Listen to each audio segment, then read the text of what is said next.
un des interviewés parle de Radio Free Europe, qui était une radio, mais qui était une radio d'origine américaine, en fait, qui diffusait vers le bloc soviétique à des fins de propagande. En fait, et ce qui était tout à fait paradoxal, c'est que cette radio américaine, qui était, je crois, financée largement par la CIA, diffusait des groupes musicaux, notamment des groupes punk, qui étaient interdits pour certains de diffusion aux États-Unis, dans le but, en gros, de faire passer des idées subversives à l'Est et peut-être en effet de provoquer des mouvements de révolte. Donc pour certains de ces jeunes, en gros, leur première écoute de la musique punk, c'est par cette radio qui était écoutée elle-même de manière clandestine. Après, il y a évidemment toutes sortes de moyens de circulation de la musique, certains en parlent, il y a des cassettes, etc. Il y a des revues qui passent plus ou moins sous le manteau. Et puis tous ces jeunes ne sont pas exactement de la même origine sociale. Alors je ne sais pas si ça se sent toujours bien, mais quand même un petit peu. Il y en a qui sont... La majorité sont vraiment de la classe ouvrière populaire, ceux qui viennent du quartier de Bouda à Budapest. C'est vraiment... Et d'ailleurs certains ont un destin, on va dire, qui est plutôt dans la lignée de leurs origines populaires. Il y en a quelques-uns, pour le coup, qui avaient vraiment, on va dire, des facilités. Celui qui est décédé, en qui le film, à qui le film rend hommage, que vous voyez, qui est Kelemen Balash, celui qu'on voit avec la bouteille de bière entre les jambes, en fait est le fils d'un philosophe hongrois assez célèbre dans son pays, et qui lui ramenait notamment de l'étranger, des disques, etc. Et celui qu'on voit qui a un disque d'or à côté de lui en permanence, c'était le fils d'un attaché militaire, et il a voyagé à l'étranger, c'est lui qui parle anglais, on va dire couramment, et voilà, qui avait cette facilité. Donc voilà, les moyens de circulation sont variés, et après ça circule. Donc il y a cet aspect-là. Il faut savoir aussi que le rock, entre guillemets, n'arrive pas en Hongrie dans les années 80. Il est là depuis longtemps. Il est là depuis les années 60 et notamment à partir de 63, en gros, quand le régime va se libéraliser, un petit peu s'ouvrir. Vous avez un petit peu comme en France avec les yéyés, si vous voulez, vous avez des imitateurs du rock anglais qui imitent les Beatles, qui imitent les Stones, etc., qui chantent en hongrois, parfois avec des instruments musicaux traditionnels qui s'ajoutent à la guitare électrique, etc., et qui vont devenir vraiment des groupes connus qui fédèrent la jeunesse.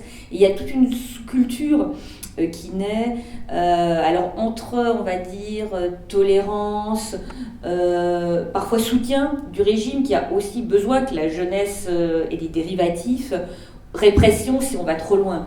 Il y a un groupe qui s'appelle Ilech et qui est très célèbre en Hongrie à ce moment-là, mais qui va faire une chanson qui dénonce la répression du printemps de Prague en Tchécoslovaquie, qui va être interdit de diffusion pendant toute une période. Donc, mais on a déjà tous ces antécédents. Et quand Lucille arrive, alors il y a plusieurs allusions dans le film qui sont importantes, mais il y a des allusions à des procès. Et là, c'est pas très clair. Il est question d'un groupe qui s'appelle Moshoy. Alors, rien que le terme Oi, on comprend bien que c'est un groupe skin. Et il y a des allusions à un groupe qui s'appelle Tsepege, qui est en fait un groupe punk. Et ce qui se passe, c'est qu'à ce moment-là, punk, skin, c'est pas non plus particulièrement distingué. Que ces jeunes, qui sont très jeunes, n'ont pas non plus tous une conscience politique affirmée. Voilà, certains ont évolué après, mais à ce moment-là, pas forcément. Et Moshoy est clairement un groupe skin, et ce qui est dit est clair, c'est un groupe aussi raciste, anti-tzigane, antisémite, avec un discours violent, et qui va être condamné justement pour ce discours. Mais l'ambiguïté, c'est que finalement la condamnation de Moshoy va servir de base à la condamnation ensuite, ou en tout cas la répression de groupes punk qui n'ont absolument rien à voir avec ce discours, mais il va y avoir une espèce d'instrumentalisation. Et CPG est un groupe punk dont on dira que les initiales signifient quelque chose comme groupe anti-tzigane, alors que c'est absolument pas la signification. Mais il va y avoir une espèce d'instrumentalisation de tout ça. Et quand Lucille arrive dans les années 80, en gros, les groupes punk peuvent plus jouer en public. Ils jouent comme on les voit chez eux, dans des locaux privés, de manière clandestine. Et ensuite, petit à petit, tout ça, ça va se diviser, enfin les divisions vont se radicaliser. Et il est clair qu'à partir des années 90, ça va même devenir extrêmement tendu entre les groupes skin, vraiment skin d'extrême droite. Pas comme, là aussi, il faut faire attention, en Europe, il y a des groupes skin de droite, mais enfin il y a des redskins, il y a différentes tendances. Là, on a bien compris, le punk, le skin, ils se définissent presque tous comme à droite dans un régime communiste qui est forcément à gauche. Donc les catégories qu'on emploie ne sont pas forcément pertinentes, mais on a cette problématique. Et pour terminer, je voudrais faire juste quelques points d'histoire. Alors ça paraît un petit peu comme ça impromptu, mais je pense que c'est nécessaire parce qu'il y a des références à des choses qui pour nous ne sont pas forcément évidentes, le traité de Trianon par exemple, Horthy, etc. Et pour comprendre cette fibre nationaliste, ça revient très souvent dans le discours, il faut se rappeler de l'après-Première Guerre mondiale. Et après la Première Guerre mondiale, vous avez l'Empire d'Autriche-Hongrie qui était allié à l'Allemagne, qui fait partie des vaincus. L'Empire d'Autriche-Hongrie qui rassemblait vraiment une mosaïque de religions, de nationalités, de langues. Vous aviez des Autrichiens, vous aviez des Hongrois, mais vous aviez des Slovaques, vous aviez des Slovènes, vous aviez des Croates, et du point de vue des religions, vous aviez des Juifs, etc., etc.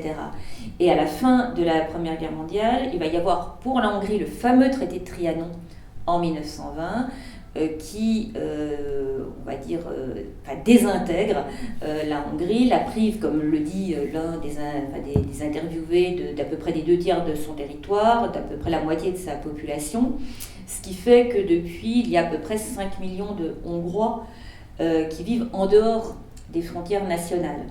Et que la Hongrie a perdu ce fameux territoire, notamment la Transylvanie, qui est aujourd'hui en Roumanie, et où vivent à peu près 2 millions de Hongrois. Donc c'est une espèce de demande récurrente depuis la Première Guerre mondiale, de récupérer ces territoires qui sont dits historiques, mais qui sont aussi contestables que pour n'importe quel autre pays. Et la période de l'après-Première Guerre mondiale, elle est suivie par une période de troubles. En 1919, il y a une république des soviets, de Belakoun, qui se met en place, donc une tentative bolchevique qui va être écrasée presque immédiatement, et se met en place ce fameux gouvernement du régent Horthy, dont il est question, on va dire conservateur autoritaire, qui se rapprochera du régime nazi assez rapidement, et qui va collaborer avec les nazis pendant la Seconde Guerre mondiale, et qui va notamment collaborer grandement à la solution finale, notamment, il y a plus de 400 000 juifs hongrois qui seront déportés, exterminés dans les camps d'extermination. Et vous avez même la fin de la période, vous avez un gouvernement véritablement pro-nazi fasciste des croix fléchées qui arrive au pouvoir et dont la flamme est entretenue alors vraiment par des groupuscules pro-nazis en Hongrie encore aujourd'hui. Donc vous avez toute cette histoire qui est très complexe, et à partir de 1947, en gros, vous avez l'influence soviétique, vous avez le communisme qui triomphe, et toutes ces revendications qui sont écrasées d'une certaine manière, qui n'ont plus de droit de cité, et tout ça va pourrir d'une certaine manière pendant toute cette période, et rejaillira à la chute du mur sans jamais avoir été complètement tu. Voilà. Donc ça, c'était les quelques éléments d'explication que je voulais donner pour qu'on comprenne bien un petit peu les discours qui s'expriment là et qui ne sont pas forcément en phase avec ce qu'on pourrait attendre d'un discours punk occidental classique. Je voudrais juste ajouter un mot en précisant que j'ai aucune compétence particulière ni pour parler du rock, du punk ou de la Hongrie. Ça m'embarrasse un petit peu. Je peux guère faire plus que vous livrer ce qu'on m'a demandé de faire. D'ailleurs, on m'a demandé, Lucille Chauffour m'avait demandé si je voulais bien indiquer des éléments d'une lecture politique de tout ça. Alors, par rapport à cette question, je suis très embarrassé parce qu'en même temps, je me dis, bon, est-ce que c'est pas surimposer voilà, une lecture politique à des gens qui, d'ailleurs, pour partie d'entre eux, disent qu'ils ne sont pas politiques du tout, qu'ils ne connaissent rien, que ça ne les intéresse pas, etc. Alors, ce qu'on peut dire, je crois, quand même, voilà, je vais essayer de dire quelque chose sur l'avant, c'est qu'il me semble, avec ce plan très simple avant-après, hein, que ce qui me frappe beaucoup, c'est ce que montre clairement, pour le coup, Lucie Chauffour, c'est l'extraordinaire confusion qui peut se cacher derrière le même label.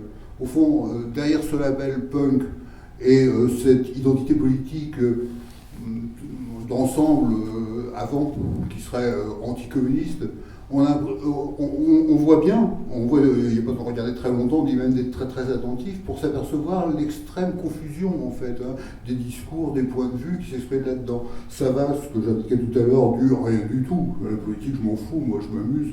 Bon, voilà, c'est la version minimale de l'institutrice, là, par exemple, qui elle pense à rien, ni avant, ni pendant, ni après. Quoi. Bon, elle s'amuse, quoi. Voilà, quand elle était jeune, elle s'amuse. Bon, on a le droit, hein, je ne suis pas critique, mais c'est comme ça, on voit ça clairement dans son cas.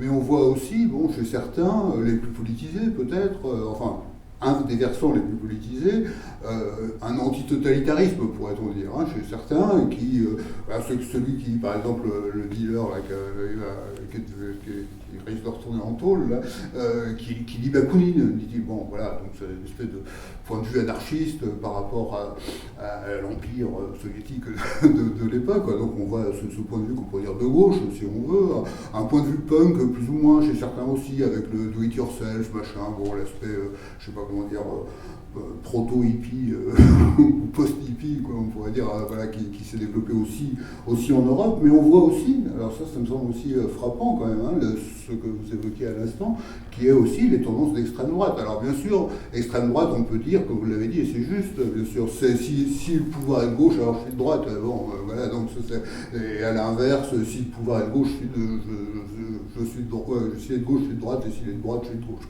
Alors c'est le thème de la révolte, il y a aussi, oui, non, pardon, ce thème de la révolte adolescente. Alors aussi, bon, je suis pour tout ce qui est contre tout ce qui est pour, quoi. Bon, c'est la révolte en soi contre tout, quoi. Bon, je déteste tout le monde, autant dire je déteste personne, quoi. C'est un exact équivalent, quoi, une espèce de, bon, avec sa forme radicalisée qui est présente aussi, hein, d'une révolte nihiliste, autodestructrice, quoi. Bon, il y a aussi l'alcool et la drogue, quoi, hein, qui vont avec, et on voit certains, ils sont quand même dans un assez triste état, quoi. Bon, une espèce de révolte aussi contre soi-même, à la limite, où, voilà, bon, il y a cette limite qu'on voit apparaître aussi. Enfin, bon, il y a aussi ce thème qui est quand même apparemment très présent, qui est frappant, qui est la révolte de droite fascisante, quoi. Bon, alors ça va du nationalisme avec les racines que vous évoquiez à l'instant, ils ne sont pas très loin, hein, les parents y étaient, quoi, hein, dans un régime oui, nazi, on peut le dire, parce que c'était pas conservateur, c'était nazi, il faut le dire, en tout cas pendant la guerre. Bon, donc il y a ce thème-là qui est quand même très très proche, avec le racisme, l'antisémitisme, le racisme contre les tziganes, etc. Donc les gens d'extrême droite, fascisants littéralement, à un pôle, et puis les nationalistes à l'autre. Alors voilà, ça ne veut pas forcément dire, parce que nationaliste, ça peut être connoté de différentes façons. C'est à la fois effectivement ce que vous rappeliez, la Grande Hongrie d'autrefois, la nostalgie du passé, bon, mais c'est aussi la domination soviétique, la domination russe, quoi, en l'occurrence, hein, qui peut aussi justifier une certaine forme de nationalisme qui peut se comprendre quand on est sous une domination étrangère palpable, je dirais. Voilà. Donc voilà, tout ça pour indiquer, je ne vais sans doute pas être exhaustif, mais ce qui me frappe beaucoup, moi, c'est l'extrême confusion, en fait, hein, l'extrême confusion, voilà, intellectuelle, idéologique, politique, qui règne dans la tête de tous ces jeunes, et qui trouvent quand même, d'une certaine façon, à se rassembler sous un label indécis, alors musical, punk, bon, voilà, la révolte en soi, comme ça, donc il n'y a pas besoin de préciser, il vaut mieux pas préciser, parce qu'ils se tapent pas sur la gueule, ils sont d'accord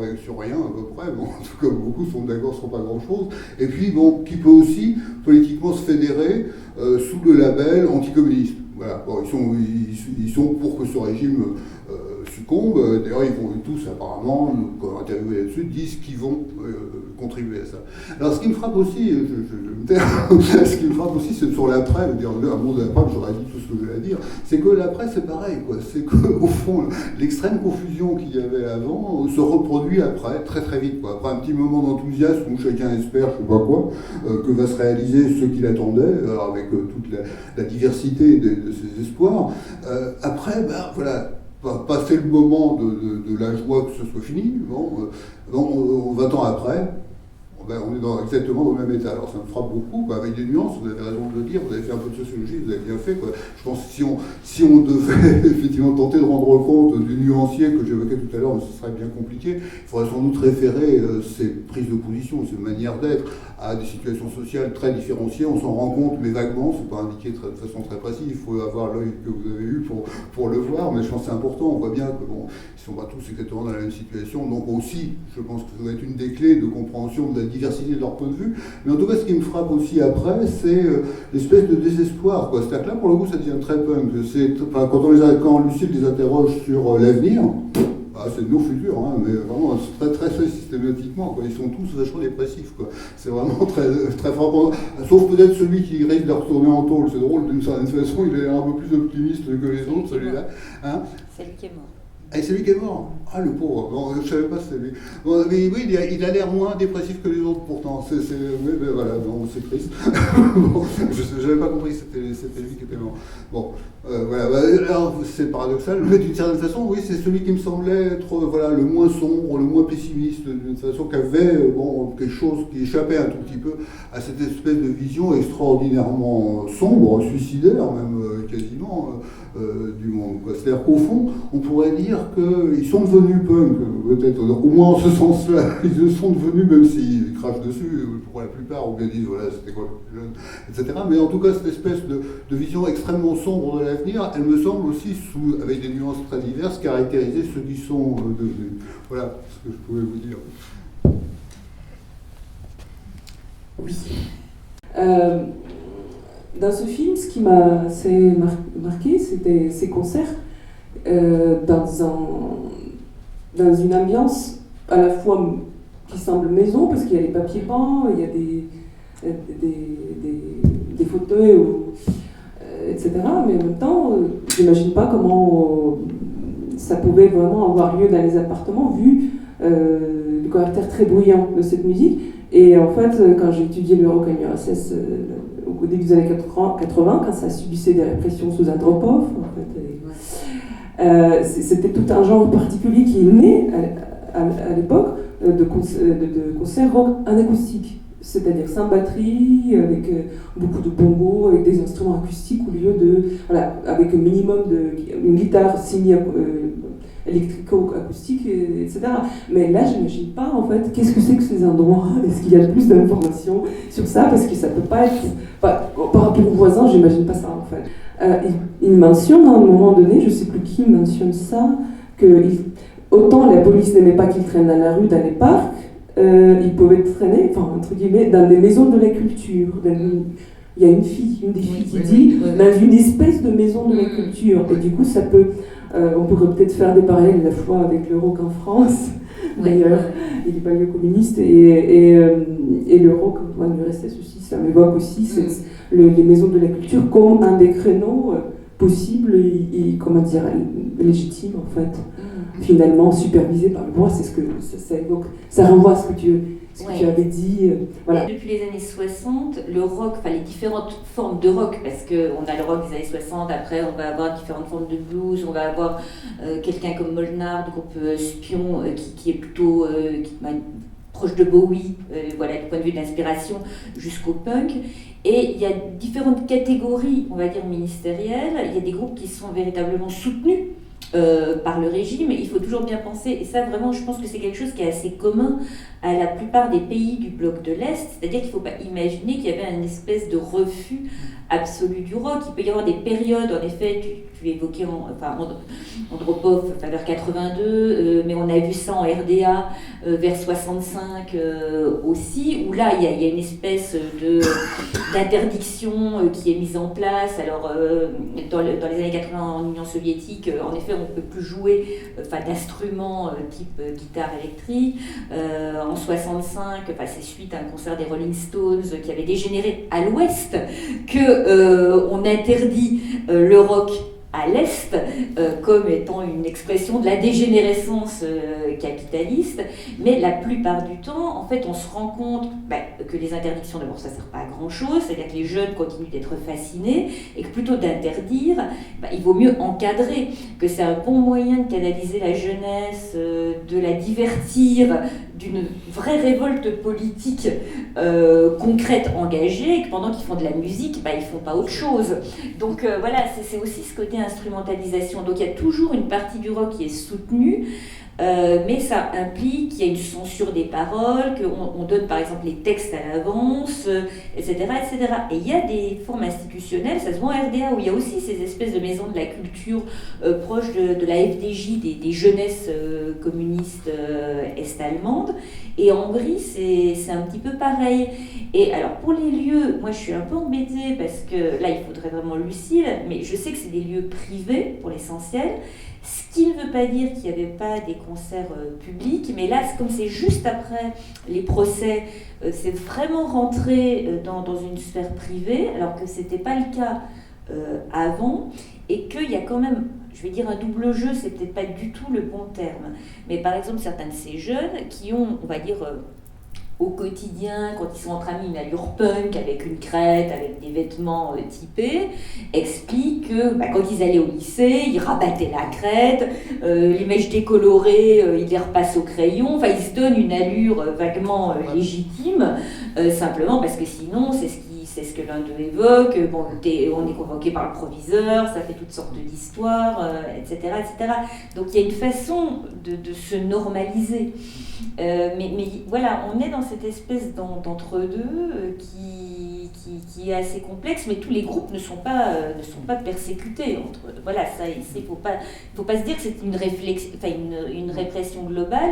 Et il y a aussi autre chose qui est moins visible peut-être en Hongrie qu'en RDA et sûrement qu'en Union soviétique, c'est le côté surveillance par la police politique, les services secrets, le fait qu'il y ait des personnes infiltrées qui sont là aussi pour surveiller, pour rendre compte, qui font des dossiers sur vous, etc.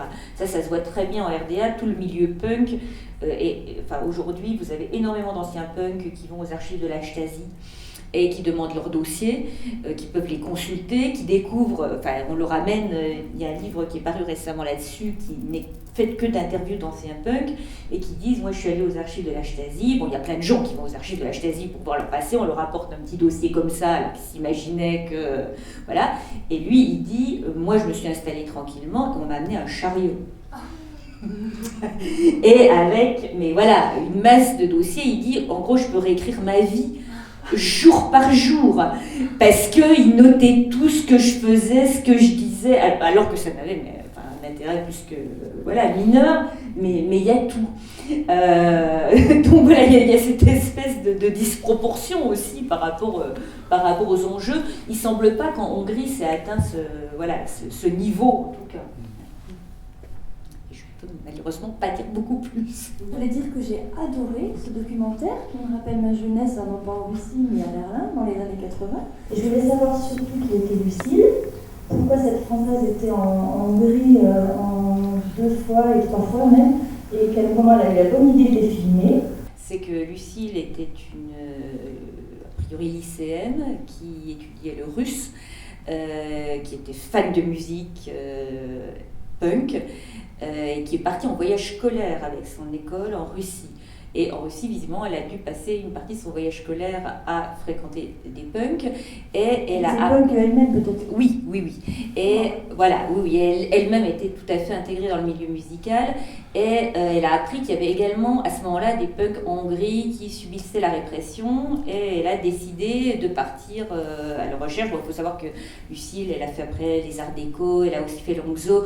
Bon, elle a ce parcours double à la fois artistique et en même temps cet intérêt pour ces pays, et elle est partie littéralement à la recherche de ces punks hongrois, mais comme une jeune fille comme eux, à part qu'elle était étrangère avec un vécu différent, et elle a lié connaissance avec eux. Donc ce qu'on voit, c'est vraiment l'image, on va dire, d'une adolescente qui se retrouve au contact de jeunes de son âge, mais qui vivent de manière évidemment différente.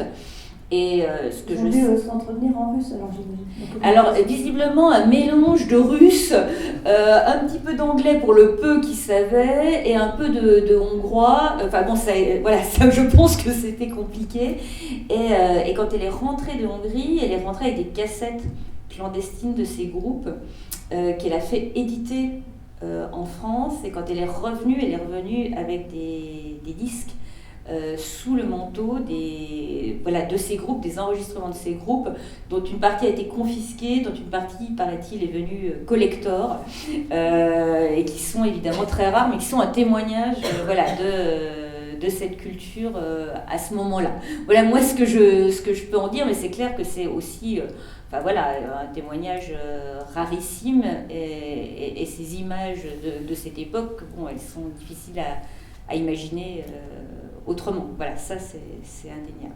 Enfin, moi je vais recommander ce film, vraiment je trouve ça passionnant, en plus de la musique. Et je ne suis pas ni sociologue ni politologue, mais il me semble que c'est éminemment politique, ou alors j'ai pas compris. Je suis désolée, mais quand vous parlez de gens dépressifs, ou qui se retirent dans la vie privée parce que la politique les intéresse plus, je pense que c'est éminemment politique, à mon avis. Je sais pas, les deux filles, par exemple, elles expriment assez clairement leur repli sur la vie privée, machin, etc., que bon, tout ça les intéresse plus beaucoup. Bon, ça existe, quoi. C'est un point de vue, apolitique et politiquement déclaré, si j'ose dire. Mais bien sûr, on voit aussi que, ce qui frappe, moi ce qui me frappe, c'est l'extrême confusion des esprits, mais qui est compréhensible, qui est certainement sociologiquement tout à fait compréhensible dans l'après. Au fond, on peut dire, j'ai le sentiment de simplifier beaucoup dès que j'ouvre la bouche, on avait avant, pour un certain nombre d'entre eux, une espèce de vision enchantée de la vie américaine du capitalisme. Bon. Et ça dépend des témoignages, il y a différentes personnalités. Voilà, il y a des gens il y a un certain nombre en tout cas, qui décrivent un monde rêvé qui était absolument formidable. Moi je suis allé un peu aussi dans l'Est à cette époque-là, et les gens me racontaient, je sais pas, Paris, Pigalle, Folies Bergère, c'était formidable, quoi. Bon, enfin, une espèce de vision onirique comme ça de ce que c'était que la France, qui était tout à fait, un rêve, quoi, un peu fantasmé, une espèce de pub un peu idiote, qui était la vision que les gens avaient. En général, l'Occident, le bloc de l'Ouest pour les gens de l'Est. Oui, c'est ça, un aspect aussi de Radio Free Europe dont on parlait tout à l'heure, quoi. Dans la tête, une espèce de vision. Alors ils ont droit maintenant, qu'est-ce qui se passe? Il y a le désenchantement, quoi. Ils se rendent compte que ce truc qu'ils pensaient formidable, c'est pas si formidable que ça, quoi. Il y a d'une part ça, donc la découverte que cet Occident rêvé, c'est pas si merveilleux que ça quand on l'implante chez eux, en tout cas. Et du coup aussi une espèce de réévaluation du passé, en tout cas chez un certain nombre, alors que ces pays communistes étaient décrits, vécus, pensés par eux-mêmes comme l'horreur totale, ils se disent qu'après tout, avoir à bouffer, avoir un boulot, un système de santé qui fonctionne et l'école gratuite, après tout, ça avait du bon, c'était pas totalement si négatif que ça. Bon, voilà, donc il y a une espèce de basculement, de réévaluation finalement de leur vision du monde, dont on peut comprendre qu'à l'issue de ça, les gens voient plus très clair, ils savent plus trop quoi penser. D'une part. D'autre part, par rapport au champ politique, droite-gauche, alors là, pour le coup, ça ressemble à chez nous, là, pour le coup, où on voit en fait une gauche de droite et une droite qui se prétend populaire. Alors les gens sont paumés aussi là-dedans, on les comprend. Effectivement, l'espèce de l'État, l'inversion des étiquettes ou des représentations associées aux étiquettes fait que les gens regardent ça et ils comprennent rien, tout simplement. Donc aussi, ils peuvent se dire, ils nous font chier tous ces politiques, ça peut se comprendre, quand ils se disent, finalement, ils sont tous pareils, c'est tous des crapules, quoi. Voilà, c'est le point de vue lambda, qui est d'une certaine façon un point de vue qu'on pourrait dire bêtement apolitique, mais qui est politique, d'une certaine façon. C'est vrai que c'est un point de vue sur le champ politique qui n'est pas le plus idiot qui soit. D'où la floraison de ces partis dits populistes avec des tas de variétés un peu partout en Europe, mais qui a à voir, je crois, avec cette espèce de confusion qui est liée à, d'une part, un bout de cette histoire dont je viens de dire, le communisme versus le capitalisme, mais aussi les bouleversements au sein des champs politiques de ces différents États européens où il y a une espèce de confusion qui s'est établie de fait et qui aujourd'hui se reflète dans les esprits, qui fait que les gens ne savent plus quoi penser ni à quel sein se vouer. Enfin, vous voyez, bon, alors je simplifie, mais on comprend que c'est compliqué, quoi. Et ça a de bonnes raisons de l'être. Si les gens sont... Moi, j'ai fait un petit article dans le diplôme sur le film qui est paru aujourd'hui, je l'ai appelé « Lost in Transition », parce que je crois que c'est assez ça, quoi. C'est vraiment ça, ils sont paumés, quoi. C'est l'effet que ça fait, mais il y a de quoi l'être. C'est le phénomène qu'on appelle nostalgie en RDA ou dans tout le bloc de l'Est. Oui, il peut y avoir ça, mais pas seulement. Alors on voit aussi, parce qu'il y a aussi la rémanence des vieux trucs qui ne sont pas pour autant disparus, le patriotisme, nationalisme, racisme, etc., toutes ces vieilles histoires, tout ce vieil héritage aussi qui continue de se transmettre et de fonctionner, et qui fonctionne d'autant mieux qu'il est réactivé par une espèce de droite nationale qui profite de l'occasion pour essayer de rallier à elle les classes populaires, comme en France d'ailleurs. C'est pas fondamentalement différent, j'ai le sentiment en tout cas. Ce qui semble absent dans ces deux, il y a une espèce de deux désillusions, enfin plutôt deux malaises qui sont exprimés, le malaise pour le passé et puis les désillusions du présent. Et entre les deux, ce qui me manque dans ce compte rendu par Lucile, c'est peut-être sur la période après la chute du mur, les périodes où, y compris d'ailleurs certains occidentaux, avaient les yeux rivés à l'Est en disant que la nouvelle révolution dans l'Europe va venir de l'Est, et à un moment donné, certains musiciens à l'Est se sont fait importer par cette illusion aussi, en imaginant qu'ils puissent faire une percée en Occident, etc. Donc il y avait aussi une sorte de bouillonnement de la perestroïka qui les faisait sentir en tant qu'acteurs de l'histoire à ce moment-là. Et sauf qu'après, très vite, ils étaient dépassés par très vite, ils se sont... Après coup, ils se sentent maintenant, enfin en tout cas les acteurs post-soviétiques, on va dire, se sentent comme des cocus de l'histoire, finalement, parce qu'ils ont été instrumentalisés par certains partis démocratiques à ce moment-là pour lutter contre les conservateurs au pouvoir, les conservateurs au sein du Parti communiste, etc.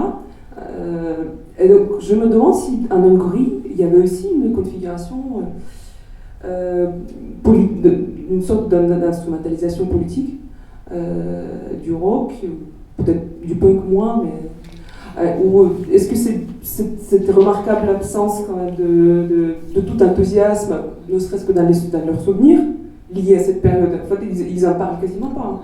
Ouais.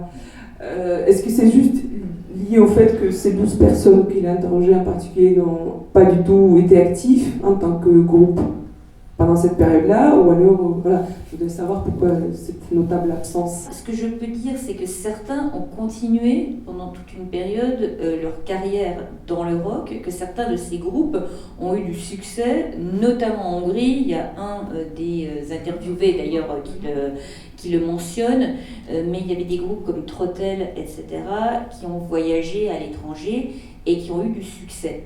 Mais ce qui est apparu assez rapidement, et je pense sans doute que ça participe des illusions, ou en tout cas du malaise, c'est qu'à partir du moment où ils ont pu voyager, où ils ont fait des tournées, mais où en même temps des portes de la Hongrie se sont ouvertes à des groupes étrangers, en fait, l'espèce d'incompréhension qui était née sur la nature du punk, sur la nature des groupes occidentaux, s'est révélée à eux et a été assez difficile à comprendre. Je m'explique. À un moment donné, ils parlent des Sex Pistols, qui portent des croix gammées, ils parlent des Dead Kennedys, et les Dead Kennedys, pour eux, c'était des groupes de droite.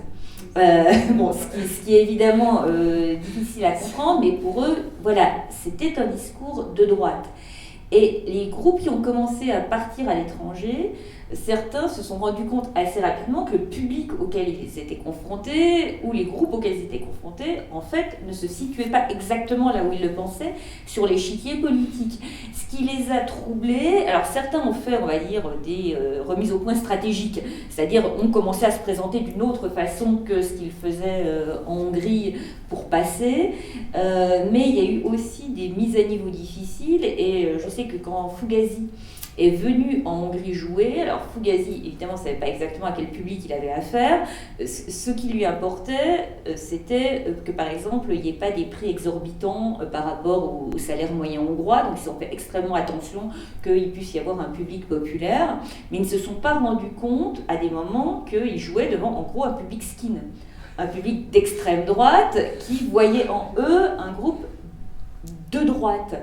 Et je pense, ça c'est vraiment une hypothèse et je ne connais pas assez le détail et je n'ai pas assez d'informations pour aller plus loin, que c'est une explication, c'est-à-dire que cette période de transition, elle a révélé tous les non-dits, toutes les incompréhensions qui étaient liées aussi à la propagande de Radio Free Europe qui diffusait des informations mensongères par rapport à ce qu'étaient ces groupes, etc., et aussi par rapport à ce qu'était l'Occident.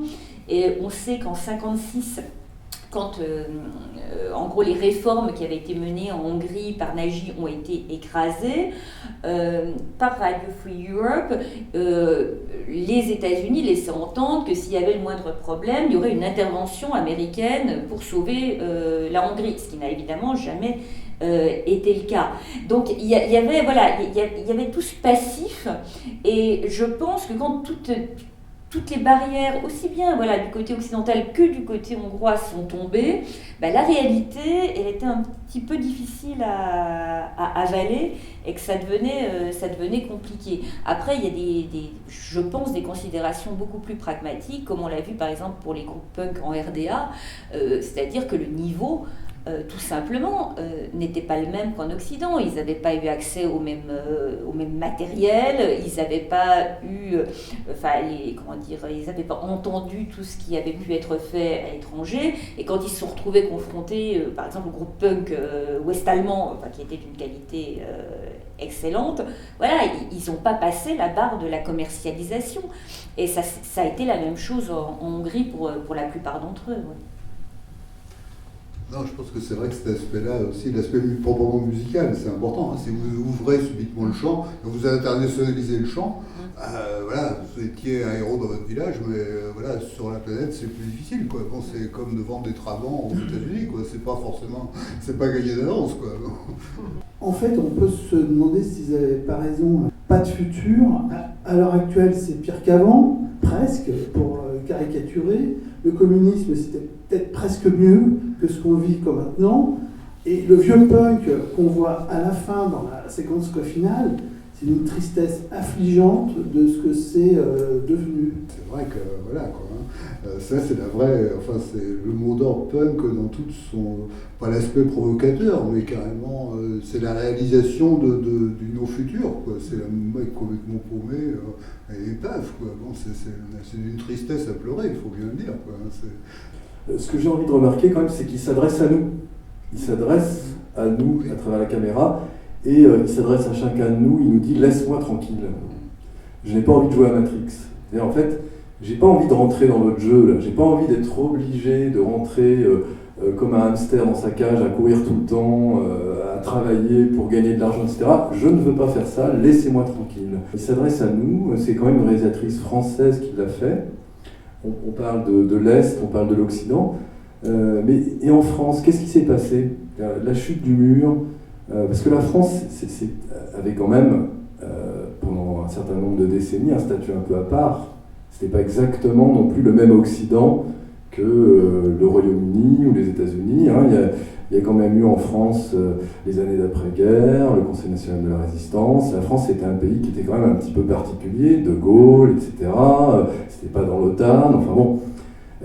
Moi je trouve que c'est un film qui nous renvoie aussi beaucoup à ça. C'est qu'est-ce qui s'est passé chez nous, quoi, avec la chute du mur. On peut dire qu'effectivement après la période dite des 30 Glorieuses, quoi, qui a été peut-être particulièrement vivante, ou en tout cas illustre en France, parce qu'il y a eu des réalisations concrètes de fait. Il y a eu la mise en place des conventions collectives et du droit du travail, la mise en place de la sécurité sociale, enfin bien toutes les choses que vous connaissez, la hausse considérable des niveaux de vie, la réduction des inégalités à cette époque-là jusqu'à un certain point, mais quand même. Donc voilà, il y a une espèce de période faste, pourrait-on dire, d'un capitalisme d'État keynésien qui se met en place en France jusqu'au tournant de la moitié des années 70. Qu'est-ce qui s'est passé depuis? C'est en France, mais pas seulement en France, c'est là où je réponds à votre question peut-être, hein, on a vu ce capitalisme tel qu'on connaissait depuis longtemps, en tout cas installé maintenant à cette époque-là depuis plus d'une trentaine d'années, qui va basculer vers ce qu'on appelle le capitalisme néolibéral, financiarisé, avec ce qu'on appelle la mondialisation, la libre circulation des échanges des hommes et des capitaux, surtout des capitaux, ça me semble tout à fait essentiel, avec tous les effets induits que ça a un peu partout, en Europe et dans le monde. En fait, ce à quoi on assiste, à mon avis, c'est une espèce de tendanciellement de nivellement de type de société dans lesquelles on vit à l'Est ou à l'Ouest d'autrefois, qui est la mise en place d'une société avec un capitalisme néolibéral de plus en plus prégnant, de plus en plus conquérant, qui ne cesse de conquérir le terrain, c'est-à-dire de nous faire retourner à quelque chose qui, d'une certaine façon, ressemble au XIXe siècle. Alors, c'est marche arrière toute, grosso modo, par rapport à ce que je décrivais tout à l'heure, la mise en place de l'État social, la mise en place d'un droit du travail, la mise en place etc. C'est défaisons petit à petit tout ça. Bon, alors voilà, c'est pas seulement ça, mais c'est aussi ça. Avec cette espèce de paradoxe que cette entreprise de déconstruction de l'État social, pourrait-on dire, ou d'un capitalisme aménagé, d'un capitalisme régulé, d'une certaine façon, elle est faite aussi, en Europe, aussi bien par les partis dits de droite que les partis dits de gauche. Voilà, ils font tous exactement la même chose. Voilà, alors je pense que ça c'est vrai à l'Est, enfin l'ex-Est, et c'est vrai aussi à l'Ouest. Et sous ce rapport, ça se ressemble tout à fait. Vous avez raison de dire, effectivement, ça s'adresse aussi à nous. Hein, cette espèce de confusion politique entre la droite et la gauche, que ce soit à l'ex-Est ou à l'ex-Ouest, c'est la même chose. Là, pour le coup, je pense que c'est effectivement tendanciellement exactement la même chose. Et donc, on peut penser aussi que les mêmes causes produisent un peu les mêmes effets, avec, entre autres, par exemple, dans cette situation où les gens ne s'y retrouvent plus, entre la droite, la gauche, qui sont indiscernables, la montée aussi d'une espèce de nouveau truc qu'on appelle populiste, bon, pour faute de mieux, on pourrait dire extrême droite, ça, à mon avis, ça ferait l'affaire, hein, assez bien, en tout cas ça ferait mieux l'affaire, ça induirait moins de confusion, je crois, qui est d'une certaine façon une conséquence de cette chose que je viens de décrire très rapidement, trop rapidement. Et dans les séances de fin, avant qu'on voit justement le punk à chien, en gros, il y a ce discours-là. Il y a ce discours-là, quand on est près de la station de tramway, oui. Mais en fait, il y a des affiches électorales. Je ne sais pas si vous les avez vues, et c'est des affiches pour le Jobbik, qui est justement le parti populiste d'extrême droite hongrois, et qui a des immenses affiches et qui doit faire actuellement quelque chose comme 14% à peu près des voix, sachant qu'il y a en plus une espèce de parti néo-nazi plus minoritaire, mais qui est aussi très présent.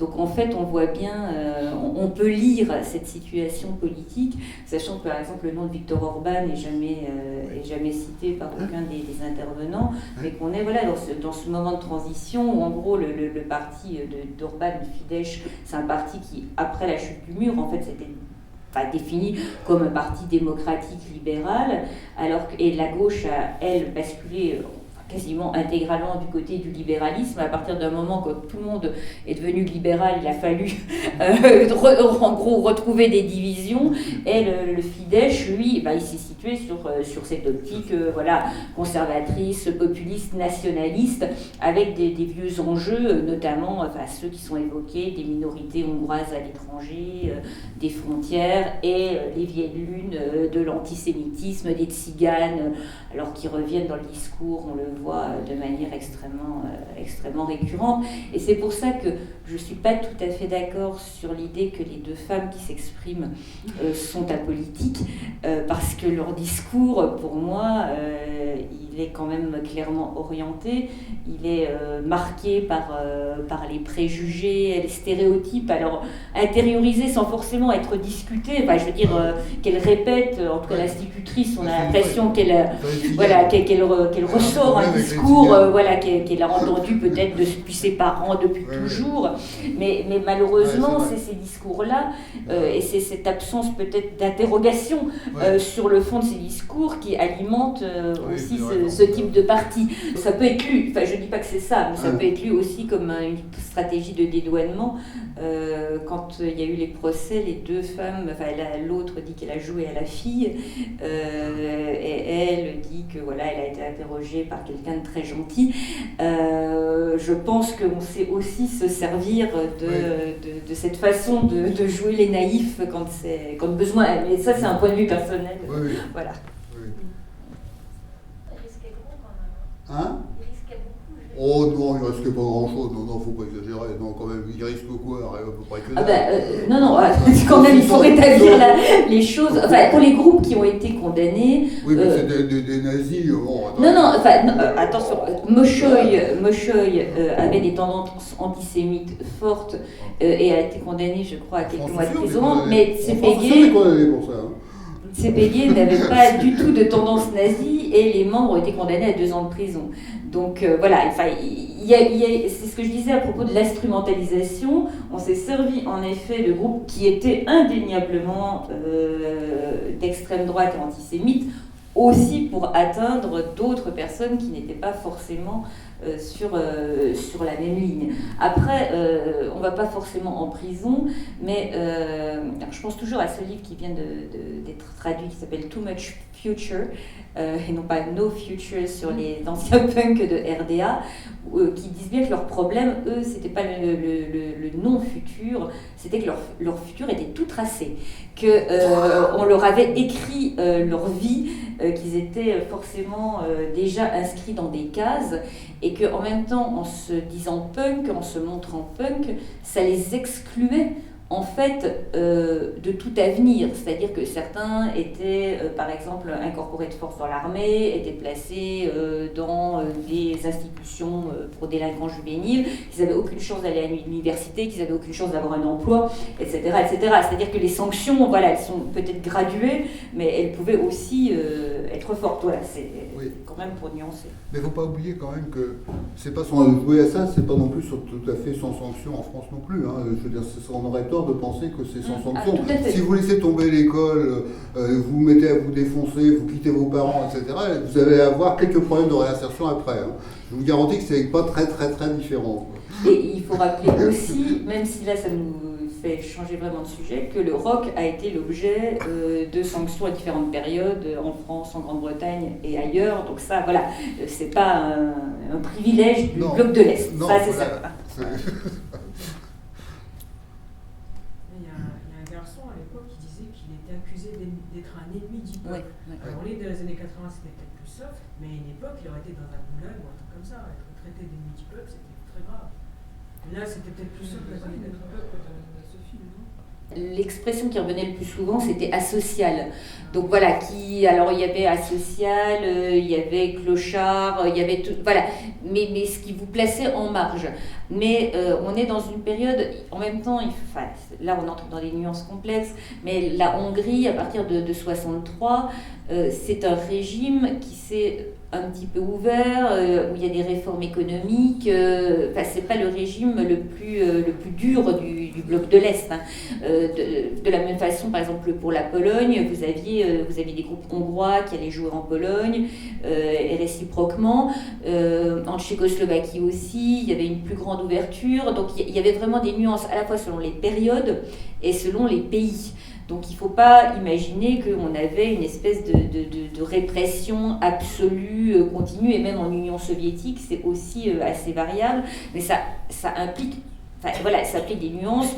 En RDA, vous aviez toute une enfin comment dire, vous aviez tout un rock d'Europe de l'Est qui était parfaitement intégré, vous aviez des groupes de rock est-allemands qui ont fait une carrière soutenue par l'État. Par contre, en effet, si vous étiez des punks underground, vous étiez suivis par la Stasi et vous pouviez risquer gros. Mais voilà, donc voilà, on peut même pas parler de rock en général. Après, on entre vraiment dans des catégories très, très complexes.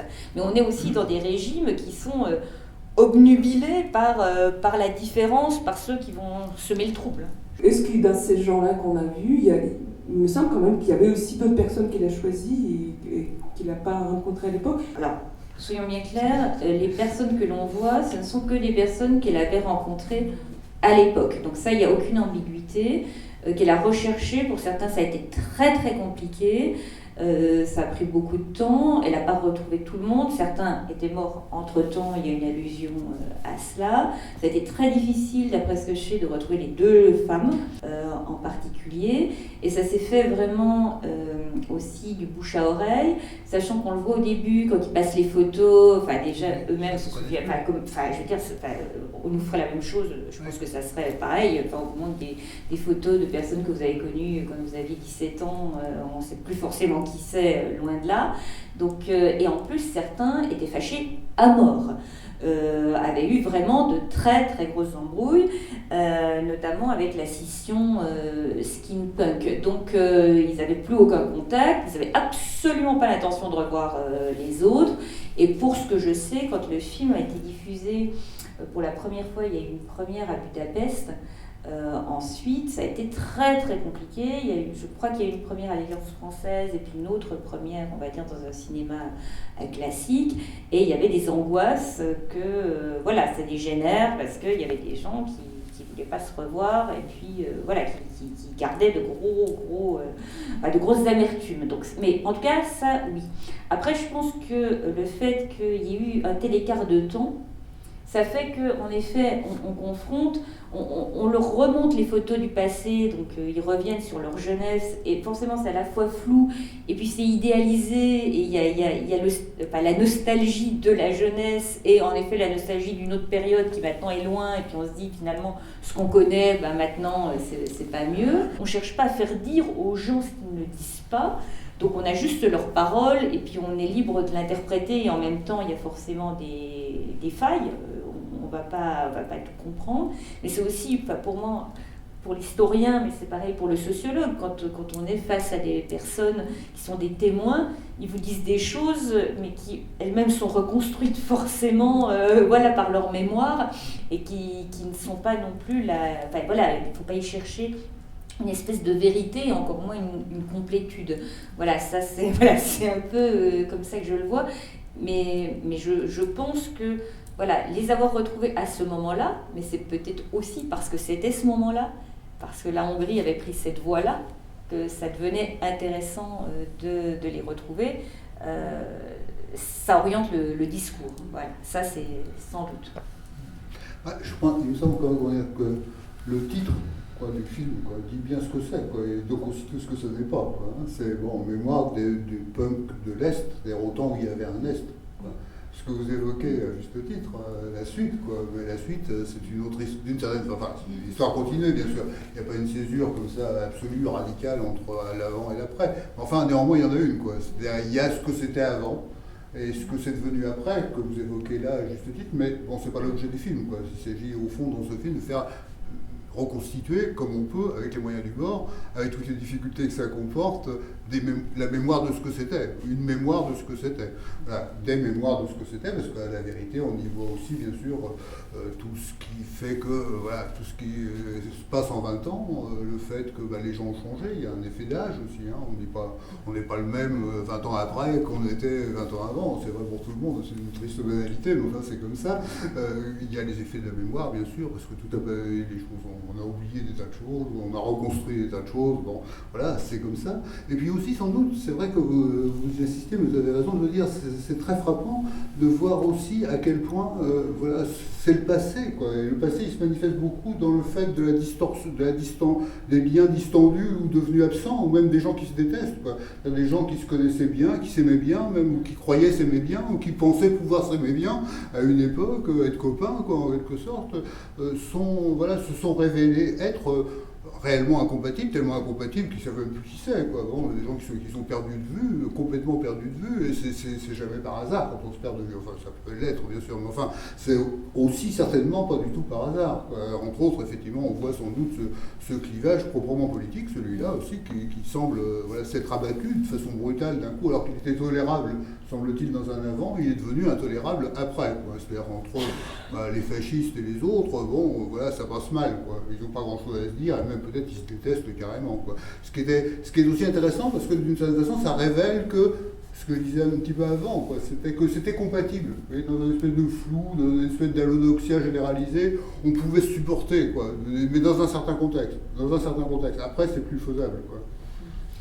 En ajoutant juste que il y a des, comme vous dites, il peut y avoir d'autres facteurs, mais certains sont partis à l'ouest après la chute du mur, ont tourné, etc.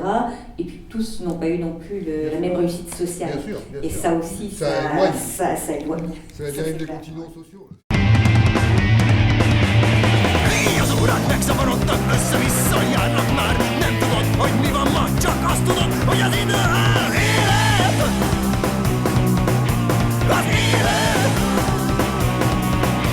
Az egész rohadt idő alatt semmi jó nem ragadt rád.